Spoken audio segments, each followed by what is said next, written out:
Сториске киребиз. Нажимаем. Давайте вот этот менен кыла берейин. Могу шрифтыларды басасыз. Шрифты. Өзгөчө сөз. Болду, ушинтип жаздыңыз, жылдырдыңыз. Анан ошол сөздүн үстүн басасыз. Басканда монда кружочек чыгат. Анан могул жерде радуга болуп тоголок болуп турбайбы? Ошону басасыз.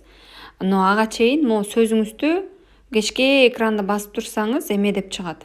Мына кечке экранды басып чыксаңыз выбрать деп турат. Ошондо, например, мынтип жылдырып өзүңүзгө керектүү сөздү выбирать этесиз, анан ушундай болуп калат. Ушундай болгондо могу тоголок зонтиктин басасыз, то есть тоголок кызыл жашыл болгондо мынакей.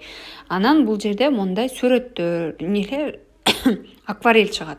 Анан өзүңүзгө керектүү сөздү кызыл болсо кызыл менен жаздыңыз, готованы басасыз. Болду. Ал эми картинка коюш үчүн могу ортоңку квадратты басабыз. Анан мындай жылдырганда бул жерде мондай бар. Ушуну басабыз. Ушул жерге, мисалы үчүн, мынакей керектүү сөзүңөрдү чаптайсыңар. А если бул жерге сүрөтүңөрдү тарткыңар келсе, мына. Всё. И буну өйдө ылдый жылдырып тартып алсаңар болот. Всё. Мындай коюлуп калат.